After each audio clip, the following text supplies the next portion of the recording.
Untuk secara ikhlasnya kita hadiahkan kepada Allahyarham adik saya yang meninggal pada hari Selasa yang lalu. Namanya Ismail Fahmi bin Abdin Lubis. Ila hadratin Nabi Mustafa Rasulullah sallallahu alaihi wasallam wa ila alihi al-kiram wa ashabil azam. Al-Fatihah. A'udzu billahi minasy syaithanir rajim. Bismillahirrahmanirrahim. Alhamdulillahirabbil alamin. الرحمن الرحيم مالك يوم الدين إياك نعبد وإياك نستعين اهدنا الصراط المستقيم صراط الذين أنعمت عليهم غير المغضوب عليهم ولا الضالين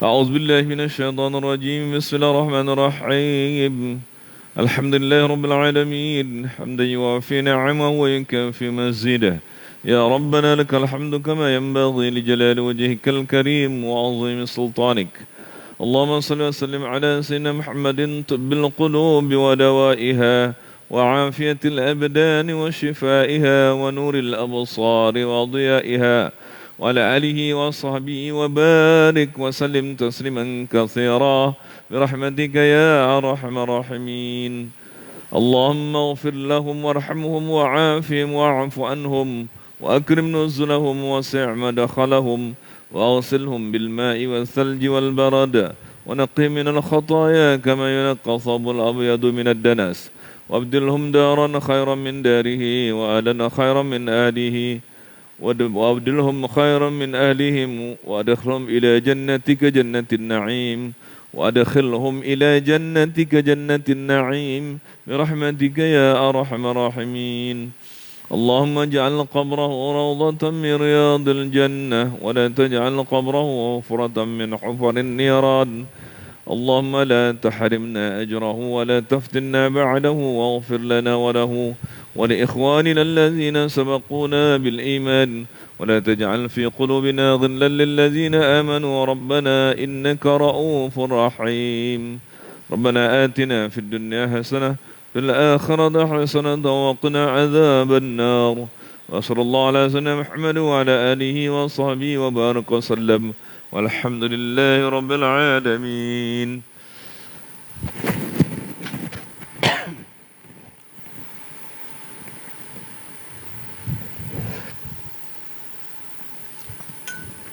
Baiklah tuan-tuan, saudara-saudara sidang majlis ilmu kuliah subuh yang berbahagia.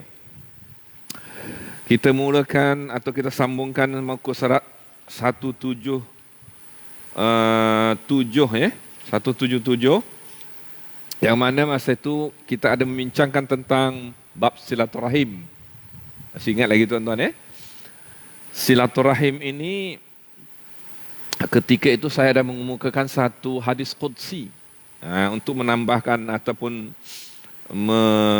melengkapkan sedikit daripada apa yang ada pada muka 177 tu ya berkaitan dengan silaturahim ini ya. Yang mana ketika dalam 177 tu ada satu cerita kan, ada satu cerita seorang yang dititipkan kepadanya 1,000 dirham ya.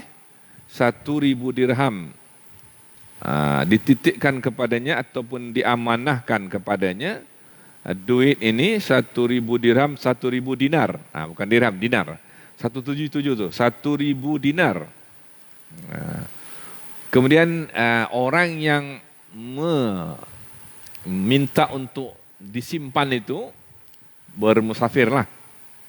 Jadi duit ini dia simpannya tanpa ada hubungannya dengan keluarganya. Anak-anaknya pun tak ada. Hubungan dengan anaknya tak ada, istrinya tak ada, keluarganya tak ada. Jadi orang ni kira macam memutuskan hubungan silaturahim. Jadi dia saja yang tahu duit tu.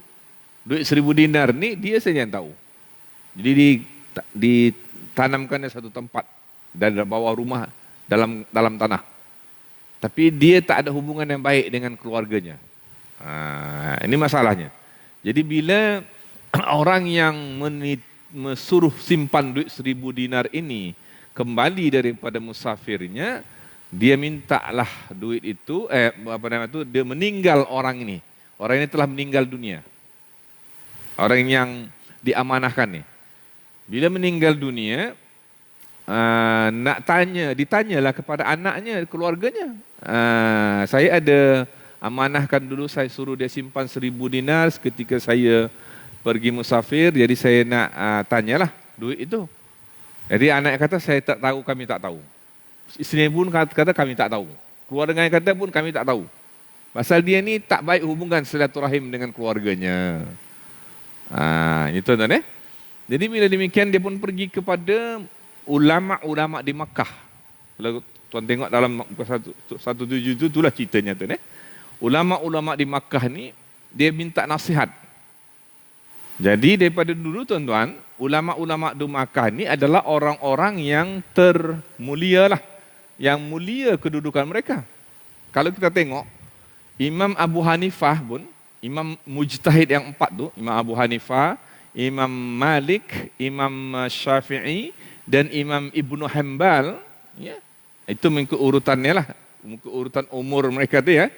Imam Ibnu Hanifah, Imam Abu Hanifah, dia sendiri pun adalah orang yang banyak belajar dengan ulama-ulama Makkah. Dan dia pernah berjumpa dengan 2-3 orang sahabat Rasulullah. Jadi ini dikira dia sebagai tabi'un yang awal lah, tabi'in yang paling awal yang sempat berjumpa dengan sahabat. Jadi tabi'in yang awal ni dia sempat berjumpa dengan sahabat Rasulullah. Kalau yang tak sempat jumpa sahabat Rasulullah, tabi'in lah. Kemudian generasi seterusnya, tabi'in. Begitu. Jadi kita ni berapa kali tabi' tak tahulah ni. Sebab kita ada berapa generasi ni kan. Jadi dengan demikiannya, bila dia jumpa dengan ulama di Makkah ni orang yang menentikkan ceritanya, kata ulama di Makkah tu, kamu pergi ke Bi'ru Zamzam. Bi'ru Zamzam, kamu berdoa kepada Allah dengan kemuliaan Makkah, dengan kemuliaan ialah kota Makkah dan Masjidil Haram dan juga Bi'ru Zamzam. Bi'ru Zamzam ni memang sesuatu yang miracle jugalah, satu ajaib lah tuan-tuan ya. Sesuatu yang kiranya mulia. Sebabnya tuan-tuan, kalau kita fikir-fikirkan, tak ada pun air di kota Makkah tu kering kontang. Bawahnya tu kering kontang. Kan tuan ya? Kalau dulu-dulu kami duduk di Kampung Falak namanya tuan-tuan. Kampung Falak ni kepada Masjidil Haram ni lebih kurang 350 meter. Tapi Kampung Falak ni kita orang mengambil air di pam ke bawah. Saya tanya berapa dalamnya ni pam ni. Katanya ini mungkin sampai kepada 50 ke 100 meter, kita tak tahu tu. Memang tak ada air. Jadi memang kering kontang lah. Makkah tu karena tanah yang kering kan. Tapi di Bi'ru Zamzam tu sendiri ada air yang melimpah-limpah. Tapi sekitar Bi'ru Zamzam tu, sebenarnya kota Makkah tu kering kontang. Kan satu ayat ajaib tu. Kalau kita tengok asalnya dia memancar air itu daripada ketika Nabi Ismail AS, ya, bayi ini muka-mukakan tumitnya dan keluarlah air, dan ketika itu Siti Hajar sedang mencari-cari air kan. Berulang alik dari Safa ke Marwah, Marwah ke Safa, Safa ke Marwah, Marwah ke Safa, tanya tengok-tengok kalau ada air. Sampai di bukit ni, Bukit Safa, tengok di mana ada air, tak ada juga. Balik lagi ke Marwah. Jadi Safa ke Marwah, balik ke Safa balik, berulang alik ni 7 kali. Kita sa'i sekarang tu. Ya. Tapi habis kali ke-7 tu, gitulah, kali ke-7 di Marwah. Dia berakhir di Marwah ada ni. Safa Marwah 1. Marwah Safa 2, 3, 4, 5, 6, 7. Dia kena berakhir di Marwah. Jadi bila tengoknya ada air memancut daripada iaitu tumit anaknya. Maka dia pun datang, maka bahasa ketika itu bahasa Ibrani ya. Zam-zam. Zam-zam ni kumpul. Naik kumpul. Jangan pergi mana-mana mengalir air tu. Biar di situ je. Tengok sekarang tuan-tuan, makanya air itu air yang hebat sekali. Dia kemuliaan yang diberi oleh Allah SWT. Tidak pernah kering sehingga sekarang. Dari mulai memancutnya atau memancarnya air itu daripada dulu. Ketika Nabi Ismail memukul-mukulkan tumitnya. Yang sampai sekarang tidak pernah iaitu kering dan tidak pula berlebihan mengalir ke mana-mana. Tak ada pula. Sebab Zam-Zam ni kumpul-kumpul. Jadi dia macam ada Allah yang mengawalnya atas keperluan. Kalau jemaah haji ketika tu 1, 2, 3 juta, 2,5 juta, dan datang lagi penduduk Makkah, penduduk negara Arab Saudi, mengambil air tu cukup. Kalau sekiranya tak musim haji pun tak berkurangan orang mengambilnya, pun juga tidak kata orang berlebihan mengalir ke mana-mana, berlimpah-limpah, tak ada pula macam itu kan. Maksudnya tu, yang paling kita takjub tu, dia tak pernah kering. Walau macam mana ambil pun. Padahal di bawah tu kota Makkah tu kering kontang, tuan-tuan. Jadi katanya tadi ni, kata orang yang menasihati tadi ni, kamu pergi ke Bi'ru Zamzam, kamu berdoa di situ, minta kepada Allah. Mudah-mudahan kamu diberi petunjuk oleh Allah bagaimana nak mendapatkan balik duit kamu 1,000 dinar itu yang telah disimpan oleh seseorang. Tetapi orang itu sudah meninggal dunia dan ditanya kepada anak-anaknya, anak-anaknya pun sudah tak tahu pula sebab tak ada hubungan silaturahim antara keluarganya dengan orang yang telah meninggal dunia ni. Itulah ceritanya. Muka surat 177. Lepas itu dia pun pergi. Dengan kemuliaan Zamzam tu dia berdoa mohon kepada Allah dan dia memanggil nama orang tu. Tapi tiada jawapan. Itu ceritanya kan tuan-tuan baca itu kan? Tiada jawapan. Maka dia pun balik kepada ulama Makkah balik. Ulama Makkah ni. Dia tanya kepada ulama Makkah ni. Okay? Saya nak sambung sedikit. Hatta Imam Syafi'i pun tuan-tuan. Imam Syafi'i yang lahir di Gaza, Palestin, dibawa oleh ibunya masih berumur 8 tahun atau 9 tahun begitu ke Makkah. Dan dia pun membesar di Makkah, Imam Syafi'i. Dan belajar dengan ulama-ulama Makkah juga. Imam Syafi'i itu Dan dia pernah pergi ke Madinah. Ketika itu Imam Malik telah ada di Madinah. Imam Malik ini dia nombor 2. Imam Abu Hanifah nombor 1, nombor 2 Imam Malik. Ikut urutan umur mereka lah. Imam Malik ni lahir di Madinah, meninggal di Madinah. Dia ulama Madinah. Kalau Imam Syafi'i ini lahir di Gaza, Palestin, berhijrah kecil dibawa ibunya ke Makkah.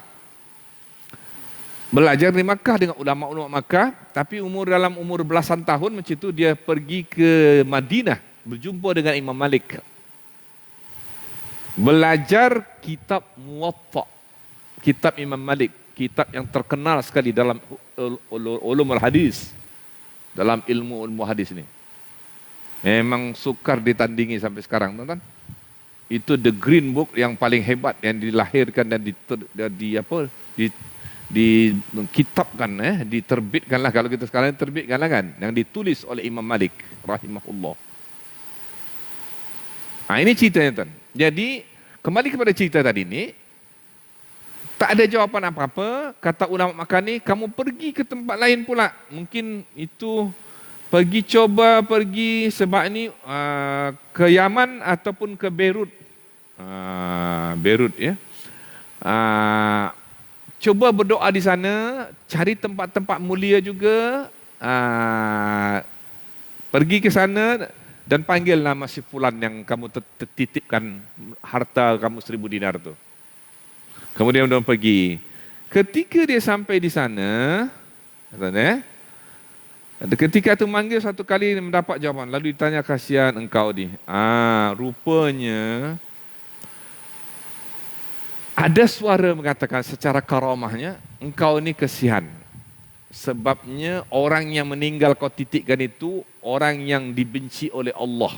kerana dia memutuskan silaturahim. Kemudian dia pun berkata, suara tu secaranya ilhamnya, suara tu mengatakan, kamu pergi ke rumah orang itu, minta izin kepada anaknya, istrinya, di rumah tu gali satu tempat tu, di situ ditanamkan duit kamu tu. Tuan-tuan. Itu cerita. Maka dia pun pergi ke tempat tadi, kepada keluarga orang yang meninggal tu, dan dia katalah bahawa dia mendapat satu ilham begini. Maka dia kata, galilah, jadi gali-gali tempat tu dapat duit yang 1,000 dinar yang ditanamkan oleh orang yang telah meninggal dunia.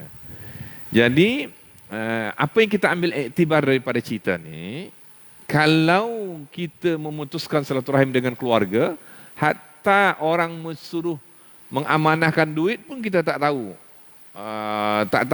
Keluarga kita tak tahu. Jadi dia masalah kepada orang yang menitipkan duit tu. Dia tak tahu di mana nak dapatkan duit. Itu jadi ahli keluarga ni penting untuk kita berhubungan, tuan-tuan. Dan juga kalau kita ada hutang sekalipun, hutang kan, kita nak cari orang tu dah meninggal dunia. Kepada siapa kita bayar hutang tu? Kepada waris dia lah, yang mewarisi dia, yang mewarisi harta dia. Sebab apabila seorang meninggal, harta dia tu diwarisi oleh ahli warisnya. Jadi kita bayar kepada ahli warisnya. Kalau kita tak nak menjadi masalah ketika meninggal dunia, hutang itu akan menjadi masalah. Roh kita ini menjadi masalah bila dipersembahkan ke hadirat Allah SWT kerana hutang belum terbayar. Itu makanya tuan-tuan, kalau orang dah meninggal dunia itu kan ditanya kan. Ditanya para jemaah, orang kampung tanya, ada tak Allah yarham ini, Allah yarhamah ni mempunyai hutang? Kalau ada, tolong bagi tahu, maklumkan kepada kami selesaikan. Dan harta yang meninggal itu sendiri kena keluarkan dulu hutang-hutang dia sebelum dibagi waris kepada waris atau difaraidkan. Jadi wajib dikeluarkan dari harta simpanan itu untuk selesaikan hutangnya dulu. Dapat habis semuanya, baru dah boleh difaraid, dibagikan pada ahli-ahli waris sesuai dengan apa yang difaraidkan dalam Al-Quran, bahagian-bahagian masing-masing. Baik tuan-tuan, kalau begitu selesailah muka surat 177 tu. Itu kan kita masuk kepada muka surat 178.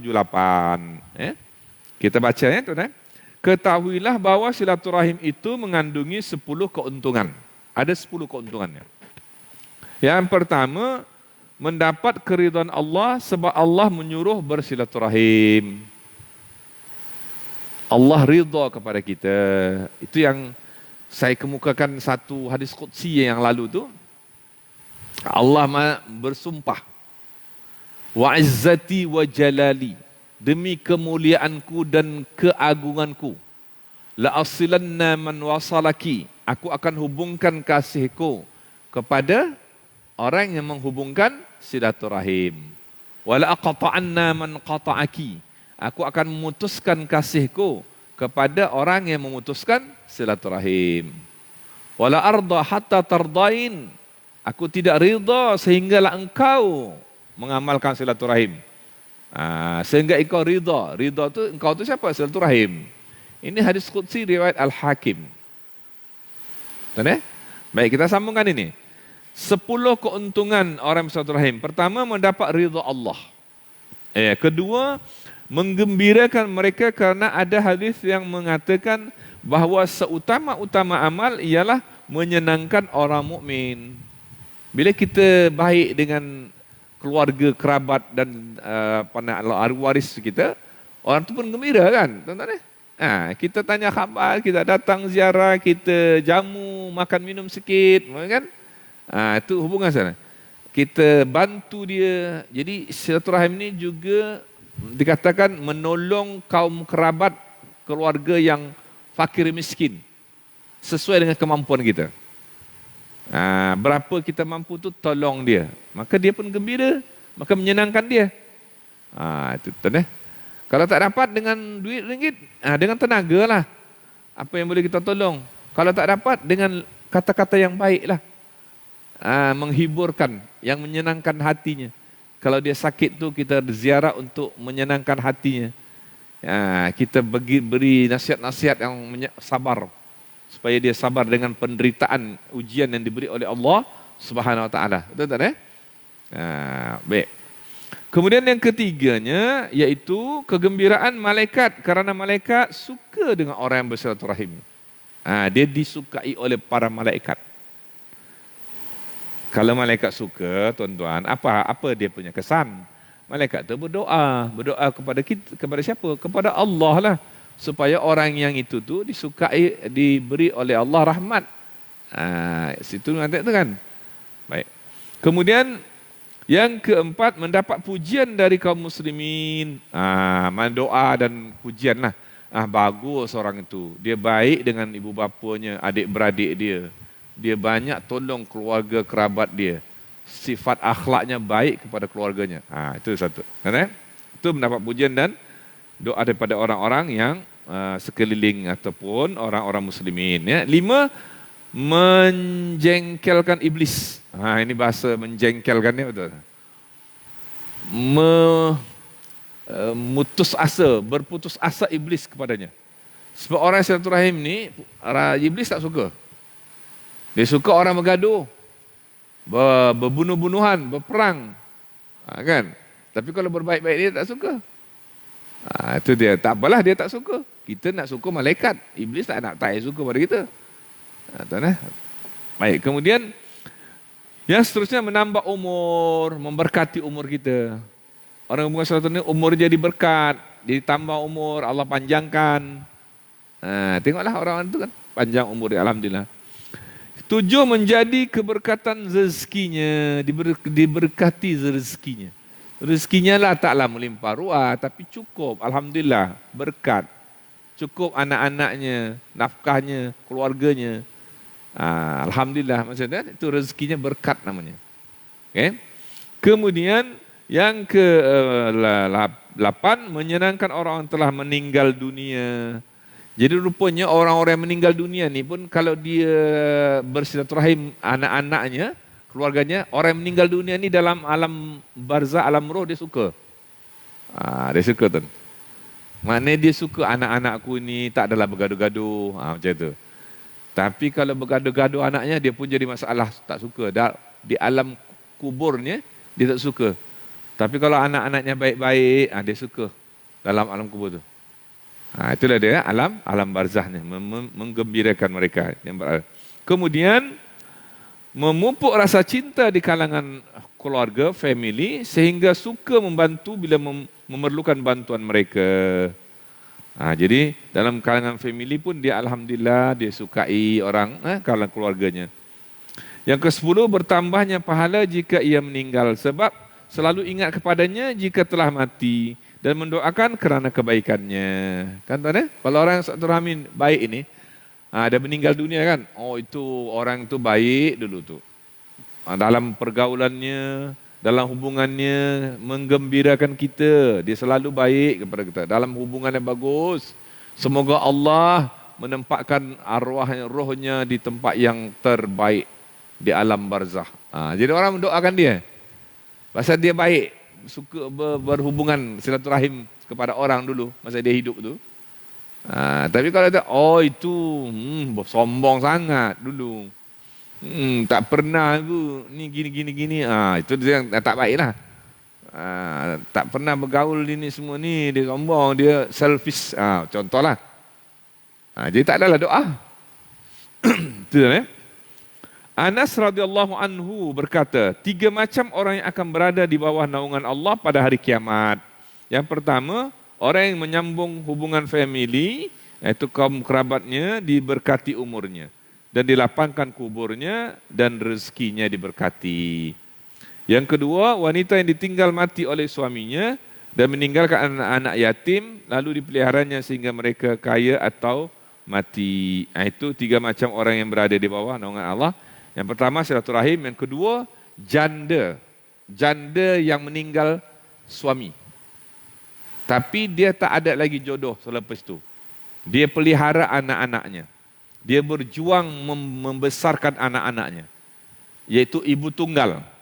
Ini di bawah naungan arasy Allah. Dia besarkan anak-anaknya, dia didik dengan usahanya sendiri, pasal dia suami dah meninggal, maka besarlah anak-anak ni menjadi orang-orang yang baik-baik, yang soleh, terdidik. Maka ini di bawah naungan arasy wanita ni. Wanita tunggal, wanita ibu tunggal ni. Pertama tadi orang silaturahim, kedua ibu tunggal. Ketiga, orang yang membuat makanan lalu menjemput anak-anak yatim atau orang-orang miskin. Dia suka menjamu makan anak-anak yatim dan fakir miskin. Jadi menjamu makan ni tuan-tuan memang satu amalan yang baik. It'amut ta'am namanya. Tuan-tuan ya. Kan dia katakan Rasulullah SAW ketika berhijrah ke Madinah. Rasulullah SAW berpesan kepada umatnya ketika itu, ya ayuhan nas, wahai manusia, sekalian manusia, afsus salam, sebarkan ucapan salam. Kalau kamu berjumpa tu assalamualaikum. Kalau nak tanya lagi apa khabar, macam mana sehat, kalau nak tanya dah minum, itu kan? Belum. Mari kita minum. Itu sebagai contoh lah. Contoh kan. Itu orang yang baik. Yang pertama. Yang kedua, wa at'imut ta'am. Jamu makan. Terutama sekali orang-orang fakir miskin. Anak-anak yatim. Jamu makan. Wa at'imut ta'am. Yang ketiga, wasilul arham. Sambungkan hubungan silaturahim. Yang keempat, wasallu wan nasu niyam. Salatlah kamu di saat-saat manusia sedang tidur lena. Menjelang subuh, Allah turun dari arasy-Nya ke ke sama'ud dunia, menghimbau hamba-hambanya, mana hamba-hambaku yang bangun menjelang subuh ni di 1/3 akhir malam, sulusul lailil akhir. Rasulullah berpesan, satu malam, satu keadaan yang syahdu, yang Allah menghimbau, memerhati hamba-hambanya. Mana hamba-hambaku yang bangun? Mana? Macam macam Allah ni amat suka, sehingga kan dia perhatikan di dunia ni mana hamba-hambaku yang bangun. Sulusul lailil akhir, 1/3 akhir malam menjelang subuh. Tuan-tuan, bertahajud walaupun 2 rakaat. Baca Quran sedikit. Dalam tahajud tu mungkin kita boleh baca Quran juga. Tapi lepas tu baca Quran sikit. Maka Allah memuji hamba-hamba ni. Hatta Allah memuji di hadapan para malaikatnya. Tuan-tuan. Banyak hadis-hadis yang berkaitan dengan ini, tuan-tuan. Banyak yang berkaitan dengan ini. Dan hadis Qudsi pun ada. Yang mengatakan, mana hamba-hambaku yang bangun? Kalau mereka beribadat, aku terima ibadatnya. Kalau mereka berdoa, aku mustajabkan doanya. Kalau mereka beristighfar, minta ampun, aku ampunkan dosa-dosanya. Tuan-tuan, cerita Ibnu Hanbal. Tuan-tuan tahu kan imam yang keempat tadi? Imam Ibnu Hanbal, Ahmad bin Hanbal. Okay. Ketika dia datang, dia ni dah lahir di Baghdad. Tuan-tuan ya? Membesar di Baghdad. Ketika dia pernah satu ketika berjumpa dengan seorang yang kerap dan melazimkan bangun malam menjelang subuh dan suka beristighfar. Sambil buat roti, dia kerja buat roti. Orang buat roti ni kena bangun awal sebab nak jual pagi. Macam orang jual nasi lemak. Tuan-tuan ya? Takkan orang jual nasi lemak pukul 10 baru buat. Orang nak sarapan pukul 8. Takkan buat pukul 8 baru buat. Dia sebelum subuh dia buat tu.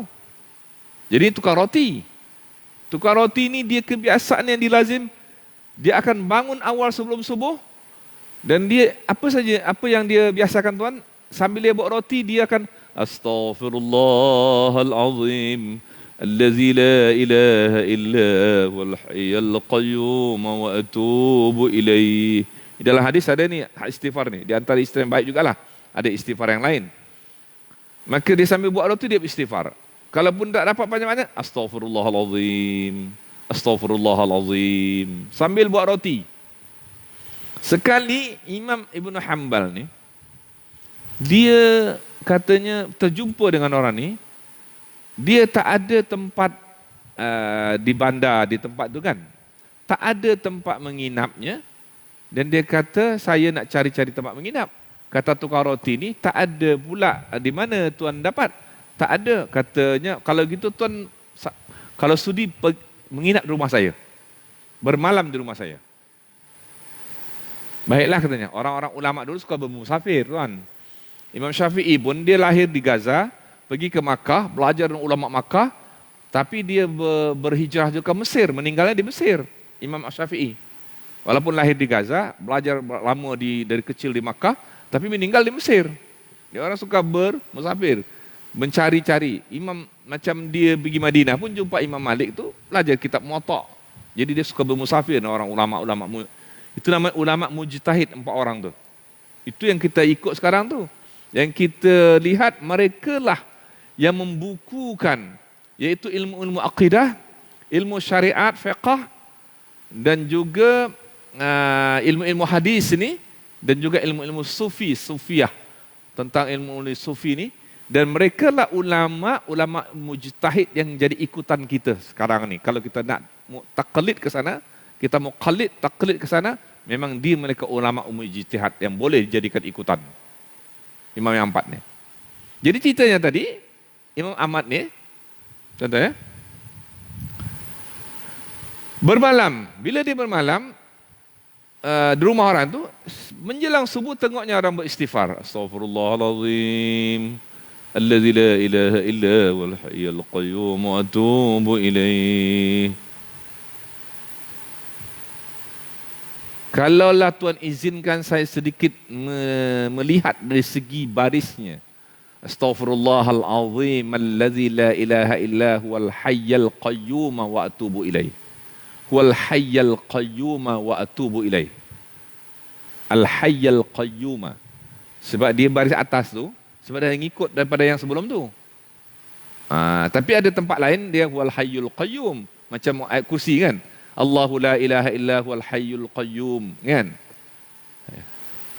Tapi kalau dalam istighfar ni, astaghfirullahal azim allazi la ilaha illa huwal hayyul qayyum wa atubu ilaih. Itu barisnya yang paling tepat lah. Kan ya? Jadi istighfar, kemudian dia terbangun, terdengar. Dia pun memang terdengar. Lepas tu dia, ya Allah, tukang roti ni menjelang subuh beristighfar. Sebab rupanya salah satu amalan yang disuruh oleh Allah menjelang subuh, istighfar. Sampai kita berdoa, tahajud, baca Quran, istighfar. Ini dapat melepasi kita daripada kesusahan hidup, ujian hidup. Dan Allah merahmati kita. Istighfar ya. Kalau tak dapat nak tahajud, tak sempat, istighfar dia. Sambil buat kerja tu, bukul nasi lemak tu, istighfar. Ada ke tuan-tuan beristighfar buat nasi lemak? Sini. Ada tuan ya? Tuan-tuan ni bukan jual nasi lemak kan? Tak ada lah kan. Tapi tak tahulah kalau jual apa yang lain-lain lah kan. Yang lain-lain boleh tuan.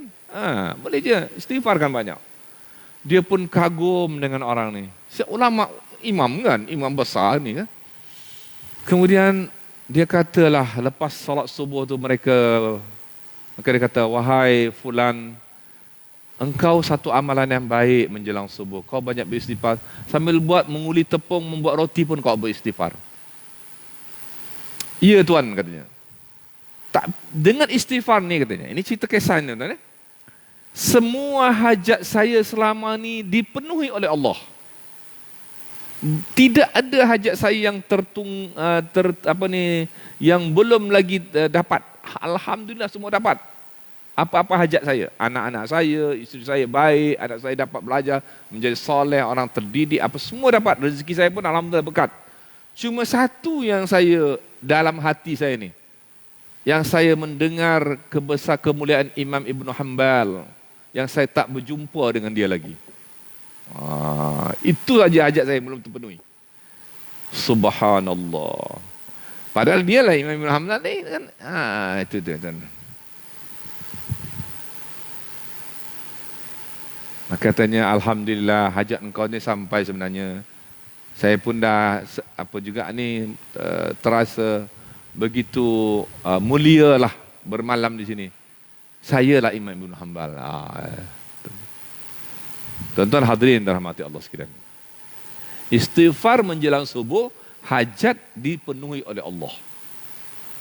Kalau tambah lagi yang tahajud, tambah lagi baca Quran, itu lagi kata orang terbaik lah. Tapi istighfar ni memang ada. Ya? Kemudian yang ketiga tadi, itulah menjemput anak yatim tadi. Makan. Jadi hadis tadi yang Rasulullah sebutkan tadi, ya ayuhan nas, afsus salam, sebarkan ucap salam. Wa at'imut ta'am, jamu orang makan. Terutama fakir miskin, anak yatim. Wasilul arham, hubungkan silaturahim. Wasallu wan nasu niyam, salatlah kamu di saat-saat manusia sedang tidur lena. Wa tadkhulul jannata bis salam. Wa tadkhulunal jannata bis salam. Apa kamu itu? Kamu akan masuk ke dalam syurga Allah dengan sejahtera. Amalan apa? Sebarkan ucapan salam, jamu orang makan, hubungkan silaturahim, salat di saat-saat manusia sedang tidur lena. Hadis ini cukup popular ni hadis ni kan? Cukup popular ni hadis Allah. Inilah dia. Jadi Al-Hasan berkata, Rasulullah SAW bersabda, 2 langkah manusia yang disukai oleh Allah. Banyak-banyak langkah kita ni tuan. Langkah ke supermarket ke Zimat ke, tempat kami sana Zimat lah. Selalu orang banyak juga. Tapi sekarang Zimat pun harga dia naik-naik sikit lah. Dia naik dia. Orang-orang perempuan dia tahu tuan. Dia tengok, dia check. Kenapa naik ni harga ni? Ada RM1, RM2, RM2, RM1. Kata ni under control ke tidak ni harga ni? Orang perempuan ni cerewet juga kadang-kadang harga ni. Ni kan? Naik-naik harga ni? Macam tu kan. Dia orang ramai. Kalau nak mari situ queue panjang kan. Isteri pergi ke dalam, kita tunggu kat luar. Bawa troli, keluar troli, kita tolong dia masuk dalam kereta. Suami yang baik kan. Tuan-tuan ada tak tolong suami isteri? Atau isteri seorang-seorang bawa beban dia. Tolak troli seorang-seorang, masuk kereta seorang-seorang. Kan? Kalau orang pencen-pencen ni takkan tak tolong isteri. Kan orang-orang harga emas. Tuan-tuan harga emas ni. Kesian orang perempuan ni kan. Sebenarnya saya cakap tu bagus semalam saya begitu. Saya tunggu-tunggu dua tu. Sambil tunggu-tunggu tu buka lah apa-apa kitab ke handphone. Sekarang banyak belajar daripada handphone pun boleh kan. Di kita punya apa tu. Tak keluar lagi. Lama juga. Kata sekejap. Lama juga. Itulah. Tak, Alhamdulillah. Begitu keluar tu tengok kan ada di dekat kaunter ni. The queue. Okey. Tolong. Jadi tuan-tuan. Apa yang dikata sini. Langkah manusia ni. Yang paling terbaik. Terbaik ada 2. Ya? Yang pertama. Langkah menuju tempat salat berjamaah. Itu masjid lah. Banyak-banyak langkah kita ni tuan. Ke supermarket ke mana-mana tempat shopping ke, atau ke mana-mana tempat sukan riadah ke, yang pertama terbaik ke masjid dulu. Setiap langkah tu dikira oleh Allah. Malaikat mengira tu setiap langkah tu, walaupun sejengkal. Meninggal kita dalam menuju masjid, kita meninggal dalam fi sabilillah. InsyaAllah mati syahid. Yang pertama. Yang keduanya, langkah menuju silaturahim kepada kaum kerabat mahram, untuk menghubungkan silaturahim kepada kaum kerabat kita, ahli keluarga. Pada rumah mak, ibu bapa kan, contoh kan, adik beradik, mak saudara, pak saudara, kaum kerabat. Langkah tu dikira oleh Allah terbaik. Nombor 2, selepas langkah ke masjid. Tuan, alhamdulillah, itu 2. Kemudian ada yang terakhir ni. Ini muka surat 178 ni sikit lagi tinggal ni. Lepas tu kita akan buka bab yang lain pula. Bab hak jiran tetangga. Okey, kita habiskan sikit ni. Okay, dan tanggung sikit ni. Boleh tuan tanggung. Kita habiskan. 5 perkara sesiapa yang melazimkannya bertambah hasanatnya, kebaikannya di sisi Allah bagaikan bukit yang besar dan dilapangkan rezekinya. Allah bagi dia hasanah dan Allah murah berkati rezekinya. Apa tu 5? Yang pertama, siapa yang selalu bersedekah, sedikit ke banyak ke ikut kemampuan. Suka bersedekah. Mana-mana kalau dia singgah di masjid ke surau ke, tengok ada tabung ni, wakaf apa semua tu, apa sajalah. Masuk, dah tengok-tengok ada RM2, masuk RM2. Okey tuan Mana-mana yang ada tengok apa-apalah. Fisabilillah, oh ini ada madrasah nak bangun ni. Betul. Oh, masuk berapa boleh? Ada tengok RM5. Masuk RM5. Kalau dia baru dapat rezeki yang bagus, alhamdulillah, ribu-ribu dapat. Banyak sikitlah. RM10 ke? RM20 ke, kan? Itu apa? Itu semua sedekah yang melapangkan rezekinya. Allah beri dia ganjaran hasanah yang besar, sebesarnya bukit yang besar Allah bagi. Kemudian yang kedua, orang yang menghubungkan kaum kerabat, itu satu rahim lah. Yang kedua, yang Allah bagi hasanah dan kebaikan dan panjangkan berkati, yaitu umurnya dan rezekinya. Yang ketiga, orang yang selalu berjuang untuk menegakkan agama Allah. Agama Allah ni banyak. Kalau kita tengok mana-mana, kita tolong apa? Tolong uruskan masjid. Ini adalah syiar Allah, syiar agama Allah. Kadang-kadang kita tak ada dapat apa-apa pun kan. Bukannya kita dapat gaji besar-besar pun apa ni. Tapi gaji besar dari Allah dapatlah. Kalau meninggal ni mati syahid, insya-Allah. Susah nak menguruskan kadang-kadang rumah Allah ni. Bukan senang tuan Nak bersihkannya, nak itunya, nak uruskannya, kerena lagi. Kena orang lagi, begitu begini. Isu begitu begini, macam-macam. Tapi kita sabar dia. Dia uruskan, sabar aja. Dia jalan, sebab itu jalan Allah. Kemudian yang keempat, orang yang selalu berwuduk dan tidak membazirkan air.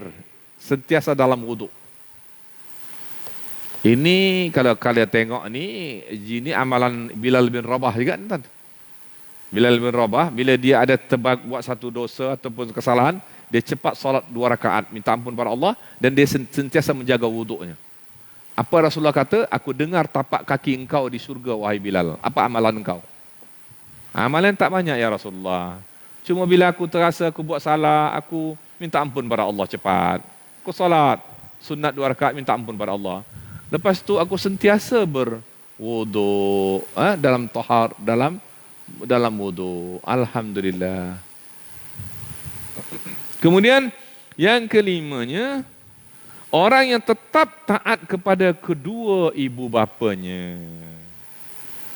Ini ibu bapa ni kadang-kadang zaman sekarang ni XYZ, zaman apa ni? Z orang dulu-dulu kan, X ni Z. Jadi kalau zaman kita sekarang, anak-anak muda kita dan anak-anak kita kan ni zaman moden kan, multimedia punya ni kan.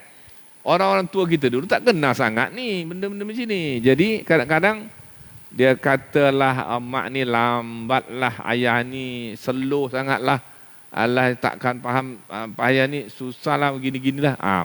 Adalah sesuatu yang perkataan-perkataan yang tak baik ini jangan main-main begini ni. Boleh menggores hati ibu bapa, derhaka pada ibu bapa ni besar sangat, dosa besar.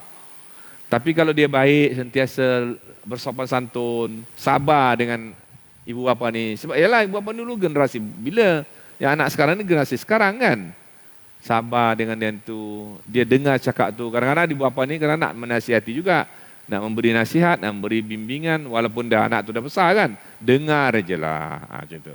Taat sajalah kepada mereka. Jangan gores hati mereka. Patutnya anak-anak muda yang mendengar sini kan, anak-anak muda yang apa ni. Tapi kita ni banyak orang gemas ni. Tapi kalau kita nak buat baik kepada ibu bapa kita, macam mana caranya tuan? Bapak kita meninggal. Saya pun dua-dua dah meninggal lah. Dua-dua dah meninggal lah ibu bapa saya. Doakan sentiasa ibu bapa tu. Hatta kalau hari Jumaat tu tuan, kalau kita sedekah kata tabung tu RM5 kan, cuba fikir, niatkan hati, RM2 untuk ayah saya, Allah yarham ayah saya, RM2 untuk Allah yarham ibu saya, RM1 untuk saya. Terbaik tuan. Itu buat baik namanya itu. Berbuat baik kepada ibu bapa. Sebab dia bila meninggal ni, kita berbuat baik, kata Rasulullah apa? Doakan sentiasa dan sedekahkan atas nama mereka. Bersedekah atas nama mereka. Jadi kita hadiahkan pahalanya tu. Doakan mereka dan hadiahkan apa-apa sedekah kita untuk atas nama mereka yang telah meninggal dunia. Baik tuan, habis. Wallahu alam bisawab. Selesailah bab yang ini. Kita akan nanti masuk kepada bab yang baru, iaitu bab hak jiran tetangga. Take note lah sikit tuan, 179 nanti insya-Allah. Jadi sampai situ dulu. Mari kita bacakan penutupnya, doanya sikit, kemudian kita bersurah itu. Auzubillahi minasyaitonir rajim. Bismillahirrahmanirrahim. Alhamdulillahirabbil alamin, hamdan yuwafi ni'amahu kafi mazidah. Ya Rabbana lakal hamdu kama yanbaghi li jalali wajhikal karim wa 'azimi sultanik. Allahumma ij'al jam'ana hadza jam'an marhuma wa tafarraqana min ba'di tafarraqan ma'suma wa la taj'al Allahumma fina wa la ma'ana wa la man yatba'una shaqiyya wa la matruda wa la mahruma. Amin. Amin ya rabbal alamin. Subhanakallahumma wa bihamdik nashhadu an la ilaha illa anta nastaghfiruka wa natubu ilaik. Subhanakallahumma wa bihamdik nashhadu an la ilaha illa anta nastaghfiruka wa natubu ilaik. Subhanakallahumma wa bihamdik nashhadu an la ilaha illa anta nastaghfiruka wa natubu ilaik. Rabbana zalamna anfusana wa illam taghfir lana wa tarhamna lanakunanna minal khasirin. Rabbana atina fid dunya hasanah fil akhirati hasanah wa qina azaban nar wa adkhilna al jannata bighairi hisab. Birahmatika ya arhamar rahimin. Wa sallallahu ala sayyidina Muhammad wa ala alihi wa sahbihi wa baraka wasallam. Walhamdulillahi rabbil alamin. Taqabbalallahu minkum.